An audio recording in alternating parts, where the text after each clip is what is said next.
This week we're doing another market/convention vlog, but this time I'm going to be doing a test build of my booth while I explain what we're doing this week. This ish is heavy. So for this week, we are going to, the Canadian Asian Student Society at University of Guelph. So there's one university market, and then we've also got Toronto Game Expo, again, but the spring edition. But first things first, we do the tablecloth and the table runner. So technically, I could have done the University of Guelph event on my own, but did you see how long it took me to just bring this stuff in? It was not a one-trip ordeal. I know we have a cart, but this is difficult to do all on your own. This thing is heavy. Also, parking is scary. Driving and parking, terrifying. I hate it. Usually when we set up, I actually do this part because it takes a little bit less thinking of setting up the prints in the background with this photography backdrop. And Nori is the one responsible for building up the panels. These bad boys. Can you imagine me doing it on my own? I'm sure I can, because I'm gonna do it right now. But usually they only give you like 30 minutes to an hour to set up. And that time limit also, I'm too anxious for this. In the future, probably I'll be better at it and like more experienced and comfortable to do it on my own. But just talking to people and doing the whole market situation is already a lot. I mean, arguably vlogging is also a lot, but like, I do really like this photography backdrop and I get a lot of compliments on it. But the thing is, the bottom is flat, which allows it to be at other conventions, but you can see it's a little bit more unstable, so you just gotta be careful about where you put it. But the tripod one, sometimes they're banned at conventions because they can trip people or they like extend into other people's space, which is a no-go.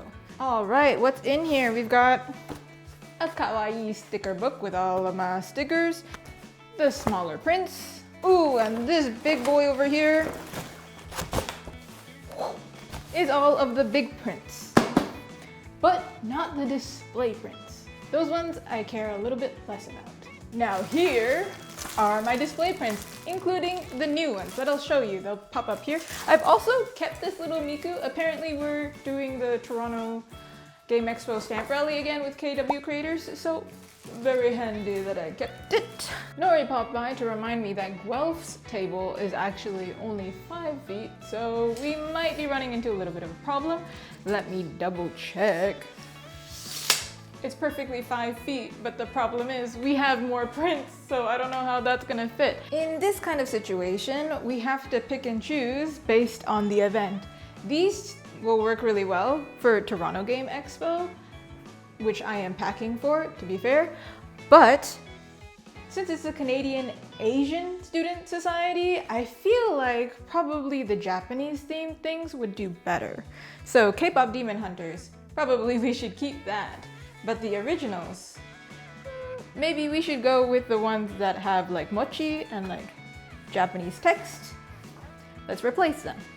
I feel like this vlog is pretty realistic, but I'm still not gonna film me almost dropping the display and breaking everything. I did call Nori over and he gave me a hand so we could shift it back there to work on the panels now. If you need a reminder, this is my old display. And it's the display that I am going to be referencing so we can have something as a base as I change it up to fit our current needs. I'm not gonna lie, the panel part is my least favorite part, but I still do have the little labeled panels to kind of figure out where things go. We do probably need new signs because we have a bunch of B-grade merch that I will show you later. Haha. I do still have this gacha panel, but this time we are actually not bringing the gacha because we don't really know what to do with it just yet. So this panel will be updated in the future and we'll have to figure it out.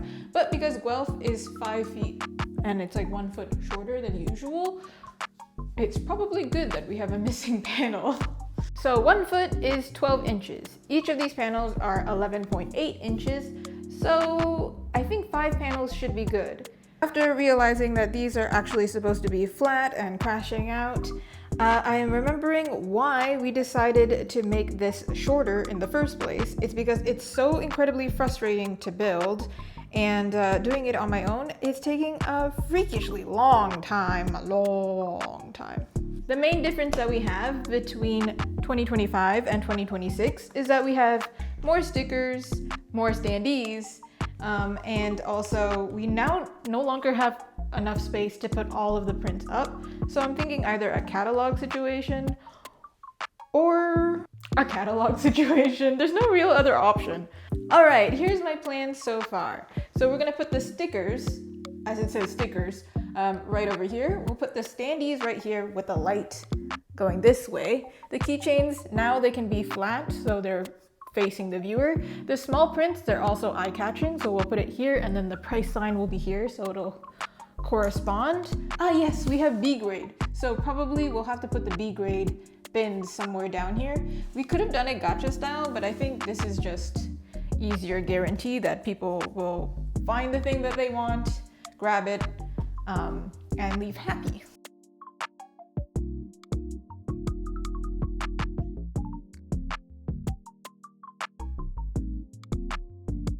If you didn't know, I already have a new website that is www.azukiarts.com, of course.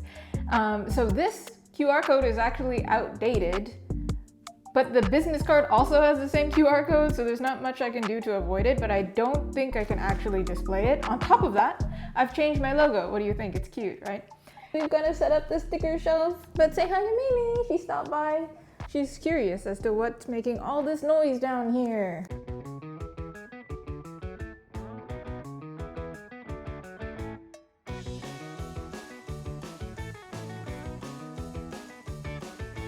Now we're on to the stickers that actually came out well. I don't actually remember where they live, but they live somewhere, so I'm just gonna put them down. And then we'll organize them later.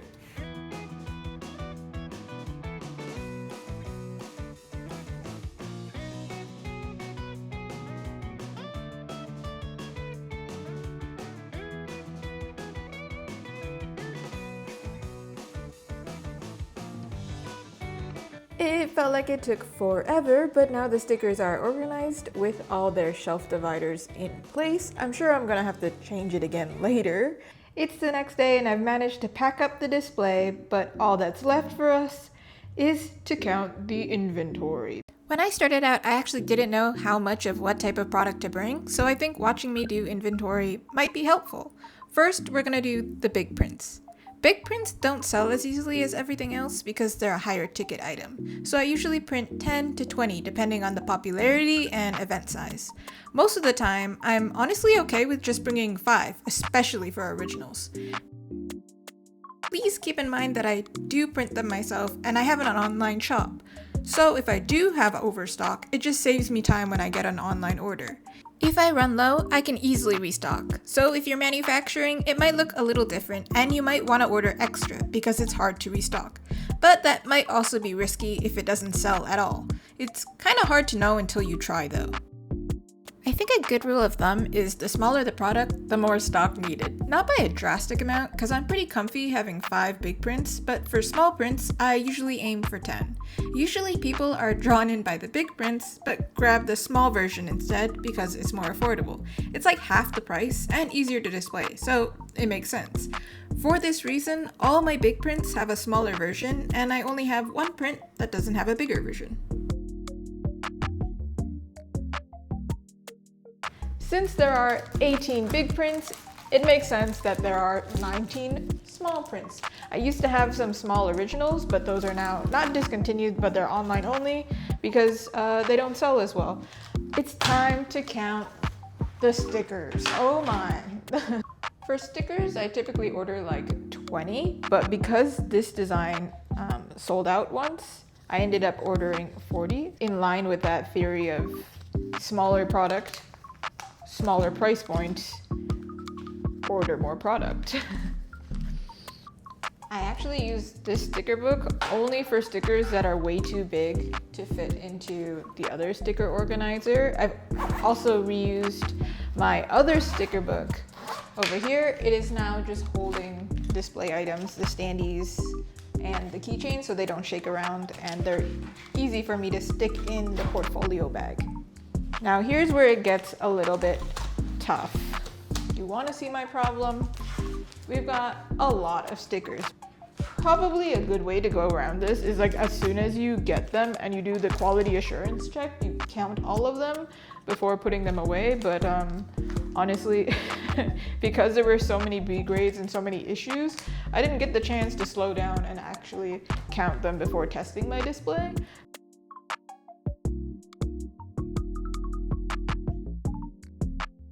Ohayo! Good morning! I am going to be getting ready for the Asian art market. I'm actually half, so to feel like I fit in more, I'm going to lean my styling that way, like a little bit of a chameleon. So I'm going to straighten my hair first, and then I'll show you my makeup. Ta-da! It's all straight and looks longer now.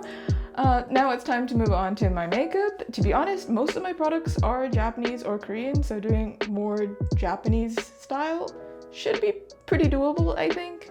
Since I'm wearing my heart glasses, I am gonna go for a more blushy look. I did my eyeliner, and nothing makes me feel more mixed than when my eyeliner doesn't align. I do have hooded eyes, so looking forward, maybe it looks a little bit more different from when I'm actually applying it, but nobody's gonna be able to see this when I put on glasses. I know it.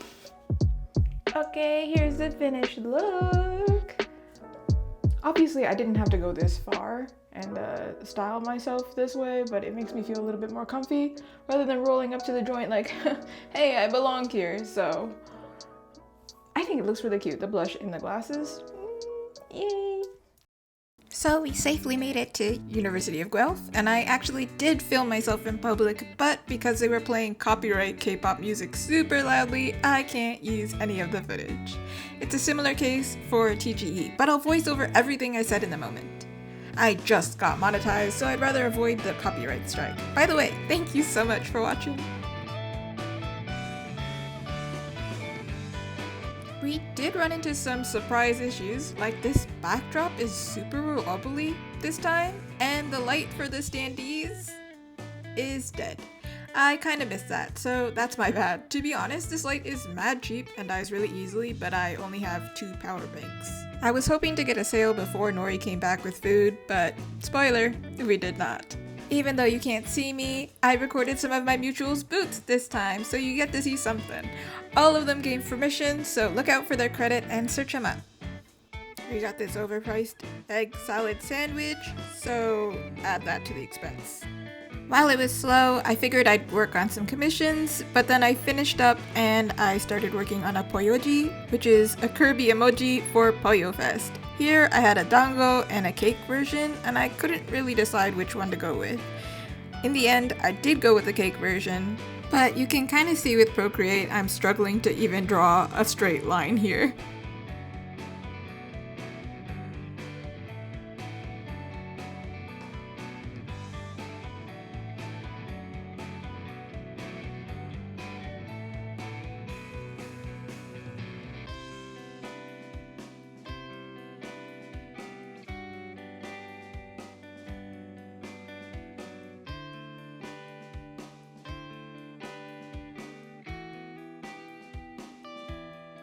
This is the process of Kirby so far. I'll also pop up the finished version on the screen.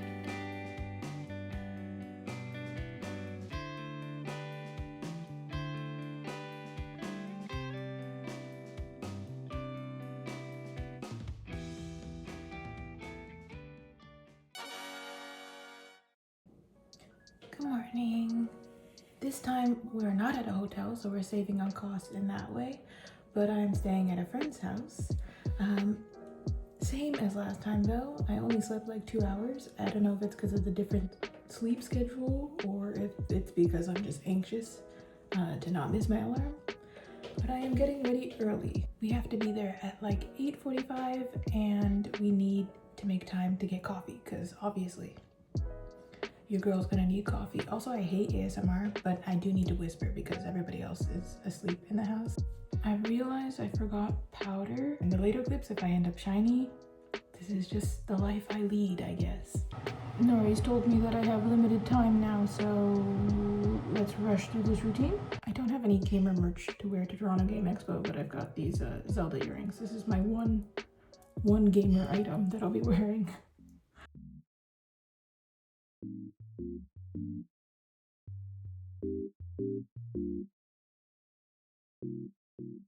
This has to be the most Canadian footage ever, with the winter jackets in March and Canadian geese.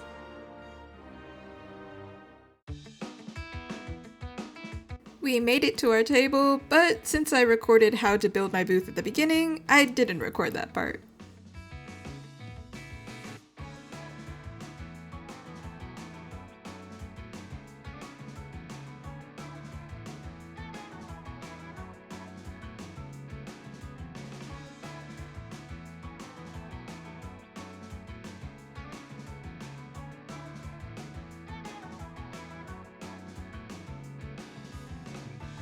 This is actually my third time recording this part because my mic died at the event.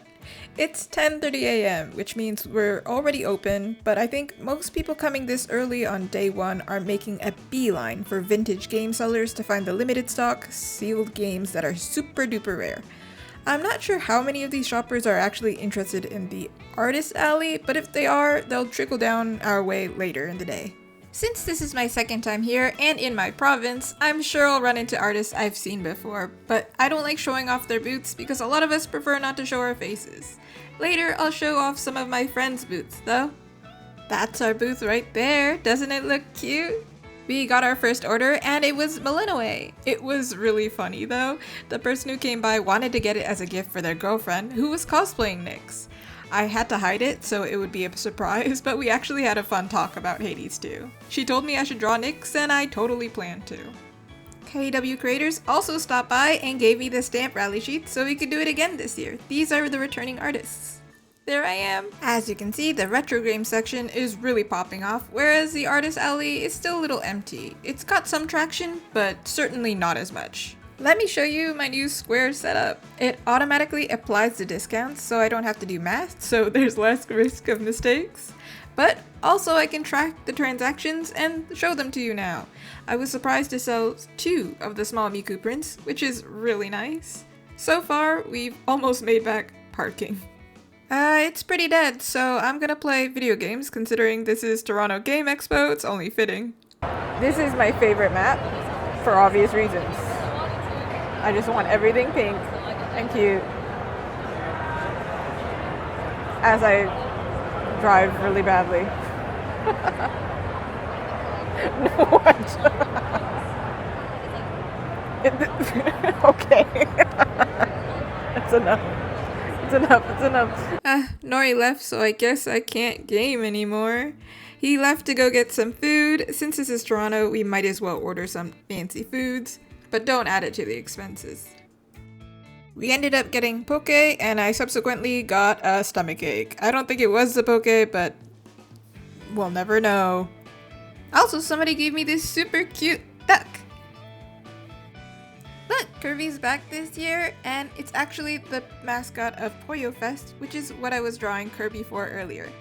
We ran into a little dilemma where we realized people actually couldn't see the stickers if you were walking from this way. Can't really do anything about it in the moment, but tomorrow we'll flip the display to put the standees where the stickers are instead. But the Persona 5 stickers are actually doing really well. Also, if you watched my previous video, well, you'll recognize this artwork. It's making its debut today. I did a process video for it, and this is my first time selling it.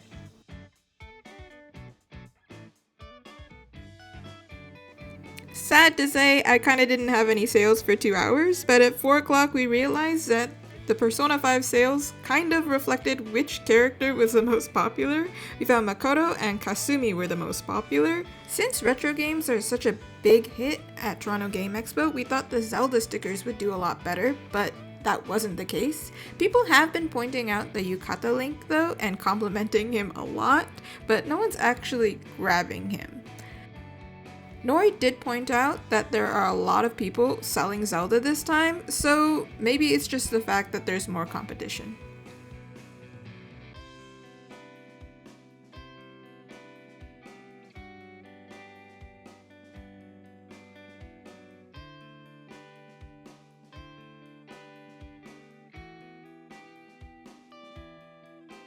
Even though it's a little bit slow, there's still something to celebrate. We have officially made $100. That's the amount without the discounts. So yes, we've hit $100 in sales. Woohoo!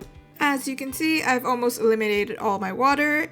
We went to go get some water and turns out they didn't have any. All they had was this Coca-Cola, and can you guess how much it was? Yeah, $8. That's like 3 stickers right there. Ah!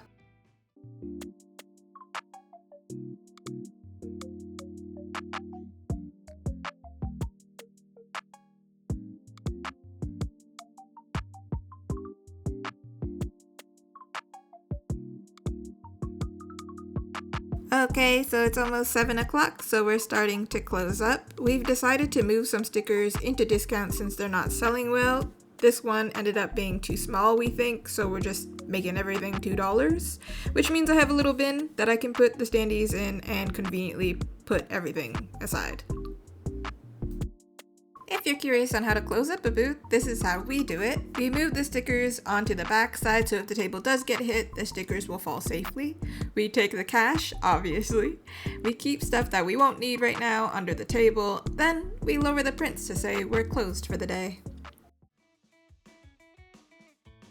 Heyo, it's time for round 2. Don't mind this. I got coffee on my jacket 2 days in a row. That's crazy. We made it to the parking lot. Today is going to be like 10 to 4, so it's a shorter day, and I did take a sneak peek at last year's results around like November. We did make a lot more money, so I'm a little concerned, but let me show you the parking situation actually.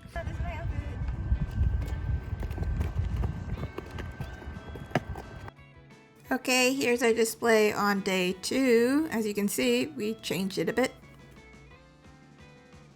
Technically, we're already open at this point, but basically this is what we changed. Like I said, we flipped the standees and the stickers, so now that when you walked from the other side, you can see it. And because we have an empty space, we just threw business cards here, and actually it was kind of handy. A lot of people did take them. I'm not gonna lie, Beans, because this day was so short and my mic died again, there isn't really much to say for this day. Heyo, looks like you're still here. Maybe you should hit subscribe if you like the video so far. Me personally, on this side, it's taken me a few weeks to actually come through and record the ending of this video because I was super dead after doing several events in 1 week. I do find that it helps to record this afterwards because I think you can get really discouraged at the end of an event when you're super exhausted. Now we can strategize and actually look at the notes, look at the data like a little scientist, and see what worked and what didn't. Alright, let's start at the beginning of the event.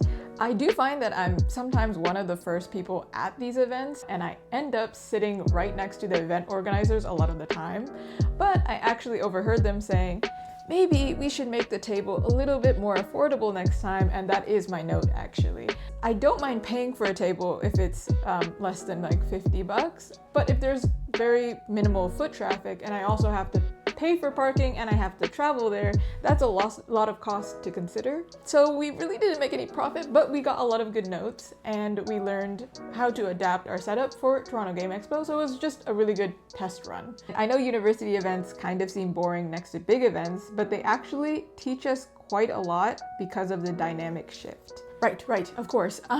The table was $30, the parking was like $22 or something, and we made like $52. So we really just, yeah. It's time to talk about the star of the week, Toronto Game Expo. You might have actually watched the Toronto Game Expo vlog that I did for November, so you can watch and compare.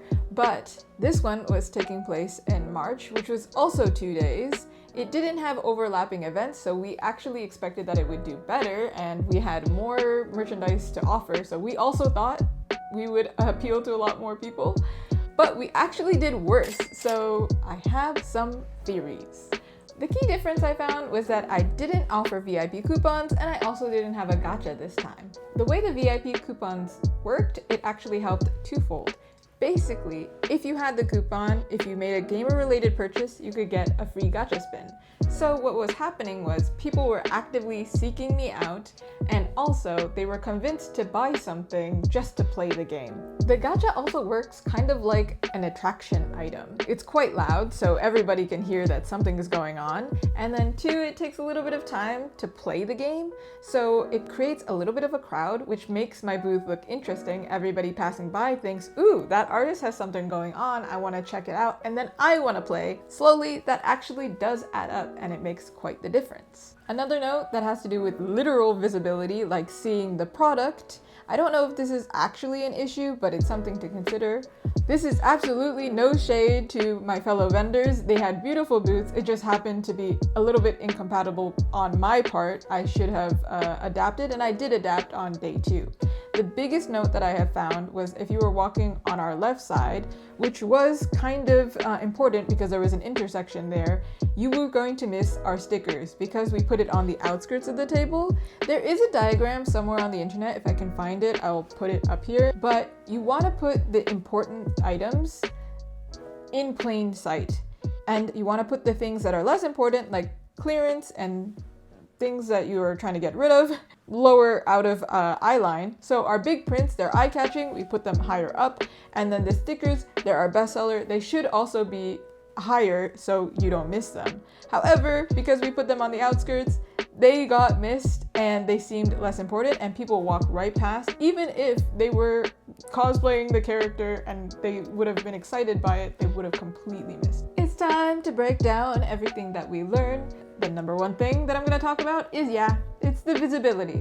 At the small events, it's really easy to slow down and just look at all of the artists. If there's like, I don't know, 20 artists, 10 artists there, not hard to miss you. If there's 300 artists, there's too much competition and you have 2 seconds to make somebody turn around and actually look at your booth. 100% of the time, somebody doesn't see your booth and doesn't see your products means 0 sales. Half the time, I actually wave someone down and start a conversation with them. They actually end up buying something because they had the chance to slow down and look at my stuff. So we should display our stuff proudly. I know it's hard for us artists. Display it with height, nice lighting, maybe put some cute display items, something that's eye-catching to actually convince people to stop, turn around, and come on over. Even though it's number 2, marketing is still king or queen. If an event is not marketing, chances are, like I said earlier, that the event is going to have low foot traffic. But that doesn't mean that you can't market yourself. Talk about the event before, post a catalog, do anything that will incentivize people to come over. Sticker rallies are a really good one. I do find that at Toronto Game Expo this time, we just reused a sticker rally because half of the people participating were there. Because there were less of us promoting each other, it did cause a decrease in people looking for us. Not just anybody gets to see what's happening behind the booth, so I'll have you know that you're a very special being, and I so very appreciate you sharing this week with me and all of my struggles, all of my wins. Maybe we'll learn together and we'll become super good at vending at tables. Thank you so very much for watching this video. If you'd like to see my next vlog, or if you'd like to see literally anything else from me, please go ahead and subscribe. Until my next video, bye bye!